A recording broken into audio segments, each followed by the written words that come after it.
Hello everyone, welcome back to my channel. Myself Gaurav Sharma. और आज की इस वीडियो में हम CU/CET का जो एग्ज़ाम आज हुआ है उसका एनालिसिस करेंगे। तो हम इस पेपर में देखेंगे किस तरह क्वेश्चन हमसे पूछे गए हैं, पेपर का लेवल क्या था और हमारी जो एक्सेप्टेड कट ऑफ है वो कितना जा सकती है। तो ये पेपर है CU/CET का जो आपके सामने स्क्रीन पर आप देख रहे हैं। तो चलिए मैं आपको क्वेश्चन दिखा देता हूँ। और यहाँ पे पार्ट ए में 50 क्वेश्चन रहते हैं और पार्ट बी में 50 क्वेश्चन रहते हैं। जो पार्ट ए होता है उसमें जनरली आपका रीजनिंग, मैथ, एप्टीट्यूड और आपका जो रिसर्च मैथडोलॉजी होता है उससे रिलेटेड क्वेश्चन पूछे जाते हैं। तो देखिए आप स्क्रीन पे देख सकते हैं, क्वेश्चन आप देख रहे होंगे। तो this was question from general aptitude and reasoning, research methodology and math. तो आप क्वेश्चन देख सकते हैं। सभी क्वेश्चन के 4 ऑप्शन आपको दिए गए थे, जिसमें से एक क्वेश्चन का जो एक ऑप्शन है वो करेक्ट था। इसमें कोई भी नेगेटिव मार्किंग नहीं थी, तो आपको सभी क्वेश्चन को अटैम्प्ट करना था। ठीक है, तो आप देख सकते हैं क्वेश्चन जो है वो ज़्यादा हार्ड लेवल के नहीं है। जैसा कि मैंने अपनी पहली वीडियो में आपको बताया था कि जो आपका पार्ट ए होता है वो ज़्यादा हार्ड नहीं आता है। ठीक है, और मैक्सिमम लोग इसमें से 20 to 25 क्वेश्चन अटैम्प्ट कर लेते हैं।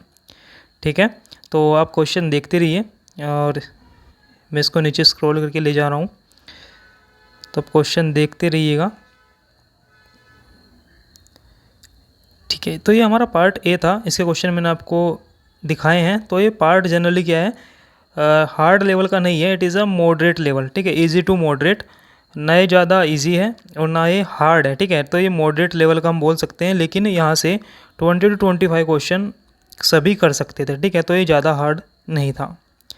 उसके बाद अगर हम पार्ट बी की बात करें तो पार्ट बी हमारा है केमिस्ट्री से रिलेटेड।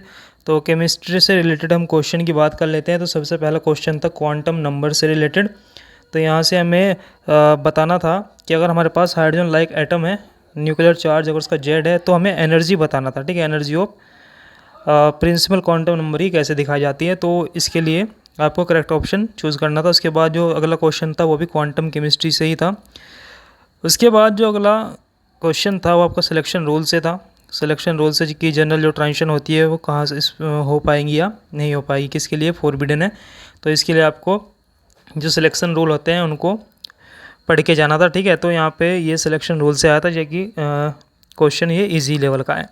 अगर हम इसके बाद बात करें, पैरामैग्नेटिक सक्सेसिबिलिटी से क्वेश्चन पूछा गया था, तो और इसमें डायपोल मोमेंट भी दिया गया था। ठीक है, तो ये भी एक इजी लेवल का क्वेश्चन था। उसके बाद थर्ड क्वेश्चन था ग्राहम लॉ से, डिफ्यूजन से। ठीक है, और ये कुछ हार्ड लेवल क्वेश्चन हो सकता है। उससे आगे चलते हैं। This question were very easy. इसमें पूछा गया था आपके रूट मीन स्क्वायर वेलोसिटी और मोस्ट प्रोबेबल वेलोसिटी और एवरेज वेलोसिटी। अगर आपको इन तीनों का फॉर्मूला पता है तो आप इजीली इस क्वेश्चन को कर पाते हैं। इसके बाद दिया है आपको हीट कैपेसिटी के बारे में। हीट कैपेसिटी के बारे में कौन सा ऑप्शन करेक्ट होगा। तो हीट कैपेसिटी जनरली आपका डिपेंड करता है एंथैल्पी पे, और जो आपका CV होता है ये डिपेंड करता है आपका इंटरनल एनर्जी पे। ठीक है, चलिए इसके बाद हमारा एक क्वेश्चन आया था काइनेटिक्स से। काइनेटिक्स से हमसे पूछा गया था लीनियर वर्क प्लॉट से क्वेश्चन आया था, और यहाँ पे हमसे पूछा गया था catalytic efficiency K2 upon KM का हमारा फॉर्मूला यहाँ पे लगना था। ठीक है, तो ये क्वेश्चन बहुत इजी लेवल का था। उसके बाद अगला क्वेश्चन भी ये काइनेटिक्स से ही आया हुआ है, और इसमें जनरली हमको T½ वगैरह दी गई है और हमसे पूछ रहा है कि इसमें टोटल टाइम कितना लगेगा। ठीक है, तो ये भी एक इजी लेवल का ही क्वेश्चन है। उसके बाद ये क्वेश्चन आया आपका सॉलिड स्टेट से। इसमें मिलर इंडिडीज़ पूछ रहा है। मिलर इंडीज़ क्या होंगी, तो इसको आप सोल्व आउट कर सकते थे इससे। ये भी एक इजी क्वेश्चन था। इसके बाद बात कर लेते हैं the highest occupied molecular orbital in carbon monoxide O2 positive take x axis as inter nuclear axis. तो यहाँ पे हमें बताना था कि हाईएस्ट ऑक्यूपाई ऑर्बिटल क्या है। ठीक है, तो ये जनरली क्वेश्चन था MOT से। ये भी एक सिंपल क्वेश्चन था। उसके बाद क्या है, इन्वर्स स्पाइनल हमसे पूछा गया है। मैं अगर आपने मेरा लास्ट वीडियो देखा है CU/CET के लिए, तो उस लेक्चर से जो मैंने इंपॉर्टेंट टॉपिक्स आपको बताए थे उसमें से लगभग 17 क्वेश्चन इसमें पूछे गए हैं। ठीक है, इसके बाद जो अगला क्वेश्चन है वो था माइक्रोस्टेट का। तो माइक्रोस्टेट पूछ रहा था कि कितनी आएगी। ये जो इलेक्ट्रॉनिक कॉन्फ़िगरेशन है ये क्लियर नहीं है। इट इज़ D8 और D2, I don't know what is it right. Maybe for D2 it will be 45 and if it is D8 then इसका आंसर कुछ और आएगा। ठीक है, उसके बाद ये क्वेश्चन था आपका हार्मोनिक ऑक्सीलेटर से। तो यहाँ पे आपको बताना था ये क्वेश्चन थोड़ा हार्ड लेवल का हो सकता है। उसके बाद ये क्वेश्चन आपका आया था वेपर प्रेशर से रिलेटेड। उसके बाद ये ग्राउंड स्टेट ट्रम सिंबल, जो कि मैंने आपको वीडियो में बताया भी था कि ये क्वेश्चन यहाँ से पूछ सकते हैं। इसके बाद आया है ग्रुप थ्योरी से क्वेश्चन आया है।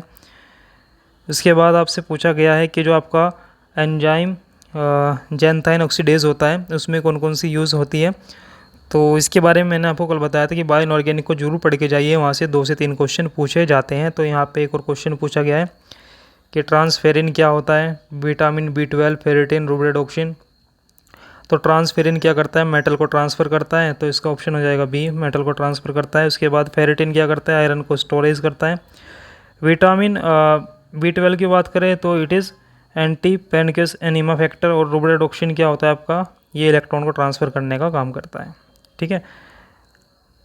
इसके बाद एक और क्वेश्चन आया था, ये ऑर्गेनोमेटेलिक केमिस्ट्री से क्वेश्चन था। वाकर प्रोसेस क्या करता है, जिगर लेटर कैटलिस्ट क्या करता है, तो इनके बारे में पूछा गया। तो जिगर लेटर कैटलिस्ट होता है आपका टाइटेनियम ट्राइक्लोराइड ETLCl3 E2AlCl। उसके बाद ऑक्सो प्रोसेस आपको दिया गया है। ठीक है। वाकर प्रोसेस आपको दिया गया है और मोनोसेंटो एसिटिक एसिड प्रोसेस दिया गया है। तो मोनोसेंटो में हम रोडियम यूज़ करते हैं, और जो आपका ऑक्सो प्रोसेस होता है उसमें हम कौन सा यूज़ करते हैं, CO2 CO8 यूज़ करते हैं। और जो वॉकर प्रोसेस में हम क्या करते हैं, PdCl4 2 नेगेटिव को हम यूज़ करते हैं। इसके बाद मैंने आपको बताया लास्ट वीडियो में कि आपसे क्वेश्चन हमेशा पूछा जाता है इससे वेट रूल से, कोलोजो एरकानो या फिर न्यूटो टाइप से पूछा जाता है। ठीक है। तो इसको हम प्रोडक्ट करेंगे हम, जो इससे अगली नेक्स्ट वीडियो होगी इसमें मैं इसका डिटेल सोल्यूशन डालूंगा। उसके बाद आइसोलोबल से क्वेश्चन आया है कि कौन सा इनमें से आइसोलोबल होगा। आइसोलोबल नहीं होगा CH2 के साथ। तो आप देख सकते हैं CH2 4 + 2 = 6। तो यहाँ पे देख सकते हैं 6 इलेक्ट्रॉन के साथ कौन आइसोलोबल नहीं होगा, या तो होगा, ये भी आइसोलोबल होगा आपका। और अगर इसकी बात की जाए फॉस्फोरस, यहाँ पे आइसोलोबल नहीं होगा। ठीक है। इसके बाद आइसो स्ट्रक्चरल कौन होगा, NiCO4 के साथ। तो NiCO4 इज़ अ टेट्राहेड्रल। ठीक है। ये क्या है हमारा, टेट्राहेड्रल है। तो हमें देख लेना था कौन सा इसमें से अगला टेट्राहेड्रल आएगा। उसके बाद एक और क्वेश्चन दिया गया था, this question from reaction mechanism, और इसमें से पूछ रहा है कि इलेक्ट्रॉन कैसे कहाँ से कहाँ जाएगा। ठीक है। इलेक्ट्रॉन हमसे पूछा जा रहा है। तो इसमें आप देख सकते हैं इलेक्ट्रॉन ट्रांसफ़र में कहाँ से इलेक्ट्रॉन जाएगा, इसका हम डिटेल सोल्यूशन हम कल बनाएंगे। इसके बाद ये है यहाँ पे what is the correct order by accepting ability of the CO ligand. तो यहाँ पे CO की सबसे ज़्यादा होती है। ठीक है। उसके बाद आपका NO2 आ जाएगा। और उसके बाद जो आपका क्लोरीन होता है उसकी इलेक्ट्रॉन एबिलिटी ज़्यादा होती है, because it have D vacant D orbital. ठीक है। इसके बाद हमको F ब्लॉक से क्वेश्चन पूछा गया है कि किसका ground state term symbol same होगा। ठीक है। उसके बाद पूछा गया है कि टाइटेनियम, ये कॉम्प्लेक्स हमको दिया गया है, इसका पर्पल कलर आ रहा है, तो कलर किस ट्रांजिशन की वजह से होता है, तो ट्रांजिशन हमको बतानी थी। उसके बाद हमको ऑर्थोरोम्बिक दिया गया है, ऑर्थोरोम्बिक में बताना था कौन सा इसमें से करेक्ट आएगा। ठीक है। तो कल हम इसका डिटेल सॉल्यूशन डालेंगे। और इसके बाद है ये कि इसमें से कौन सा ट्राइगोनल पिरामिडल शेप का है। तो XeO3 जनरली क्या होता है, ट्राई पिरामिडल शेप का होता है। उसके बाद सिलिकेट से क्वेश्चन आया था। उसके बाद फिर से सॉलिड स्टेट से क्वेश्चन आया है। यहाँ पे हम ब्रैग इक्वेशन को यूज़ करते हैं और ये आसानी से हो जाता। उसके बाद एक क्वेश्चन हमारा आया है लैंगम्यूर एडजॉर्प्शन आइसोथर्म से। जैसे कि मैंने आपको जो वीडियो मैंने बनाया था उसमें मैंने आपको बताया था कि आप सॉलिड स्टेट को जरूर करके जाइएगा, क्वेश्चन वहाँ से पूछे जाते हैं। और उसके बाद मैंने आपको ये भी बताया था कि आप अगर आप ये पढ़ रहे हैं, एडजॉर्प्शन थ्योरी पढ़ रहे हैं, तो आप लैंगम्यूर को ही करके जाइएगा। ठीक है। उससे अलग आपको कुछ भी पढ़ने की ज़रूरत नहीं थी। इसमें तो डायोटमिक दे रखा है, तो डायोमेटिक के लिए हो जाएगा हमारा ये ऑप्शन D। ठीक है। इसके बाद the viscosity molar mass average molar mass approach mass average molar mass when. तो इसमें मैं बताना था, तो ये जब क्या होता है मोनो डिस्पर्स हो जाता है तो ये इसके इक्वल हो जाता है। ठीक है। इसके बाद जो अगला क्वेश्चन है वो हमारा NMR से आया हुआ है। तो मैंने आपको बताया था स्पेक्ट्रोस्कोपी जरूर करके जाइए, क्योंकि स्पेक्ट्रोस्कोपी से 3 से 4 क्वेश्चन जनरली रहते हैं। तो आप देख सकते हैं सभी क्वेश्चन हैं और ये IR वगैरह पे डिपेंड कर रहे हैं। तो मैंने आपको बोला था अगर आप CUCT एग्ज़ाम देने जाते हैं तो IR स्पेक्ट्रोस्कोपी को ज़रूर पढ़ के जाइएगा। उसके बाद ये क्वेश्चन आपका आया है पैरासाइक्लिक से, तो मैंने आपको वीडियो में बताया था कि पैरासाइक्लिक को जरूर करके जाइए। पैरासाइक्लिक और फोटो केमिस्ट्री को आप जरूर करके जाइए, वहाँ से जनरली क्वेश्चन पूछे जाते हैं। ये भी देख सकते हैं, ये भी आपका पैरासाइक्लिक से ही क्वेश्चन है। इसके बाद मैंने आपको स्टीरियो केमिस्ट्री करने के लिए बोला था, तो यहाँ पे देखिए आपको पूछे गए हैं क्वेश्चन। इसके बाद ये KMnO4 दिया गया है, तो इसे generally it give diol and syn diol, तो यहाँ पे ऑप्शन करेक्ट हो जाएगा। उसके बाद चलते हैं आगे।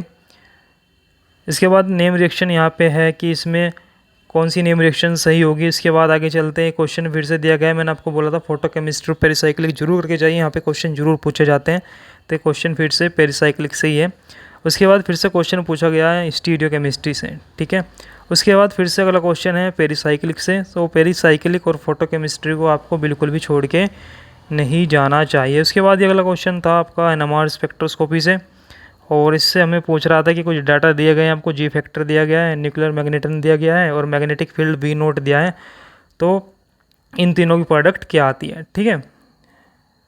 चलिए अगला क्वेश्चन देख लेते हैं। फिर से अगला क्वेश्चन स्टीरियो केमिस्ट्री से आया है। तो स्टीरियो केमिस्ट्री, फोटो केमिस्ट्री और जो आपका फोटो केमिस्ट्री होता है, पेरिसाइक्लिक होता है, वही ज़्यादा इंपॉर्टेंस इसमें रखता है। फिर से क्वेश्चन पेरिसाइक्लिक से क्वेश्चन फिर से पूछा गया है। उसके बाद लास्ट क्वेश्चन है ये, the solution of a coloured compound in water solution absorbity, ठीक है। इसमें फॉर्मूला लगेगा A=ACl। उसके बाद यहाँ से एब्जॉर्बेंस निकाल लेते हो, एब्जॉर्बेंस से हम क्या निकाल लेते हैं, ट्रांसमिटेंस निकाल लेते। तो अगर हम ओवरऑल देखें इस क्वेश्चन पेपर को, तो पेपर यहाँ पे ये हार्ड लेवल का नहीं इसको बोल सकते, it is easy level question, ठीक है। इजी लेवल का क्वेश्चन था, और इसमें से मैक्सिमम लोगों ने केमिस्ट्री पार्ट को अच्छे से किया होगा, क्योंकि जो केमिस्ट्री में क्वेश्चन पूछे गए हैं वो इजी लेवल के हैं, वो हार्ड क्वेश्चन नहीं है। तो हम यहाँ से आइडिया लगा सकते हैं, अगर आपके 50 से 50 मार्क्स इसमें आ रहे हैं तो आप इजीली इस एग्ज़ाम को क्रैक कर लोगे, ठीक है। आपको इंटरव्यू के लिए बुलाया जाएगा। सो ये हमारा पेपर था CU/CET का केमिस्ट्री का, और अगर आपको PDF चाहिए तो आपको डिस्क्रिप्शन में मिल जाएगी। So thanks for watching and subscribe this channel for further update. Thank you.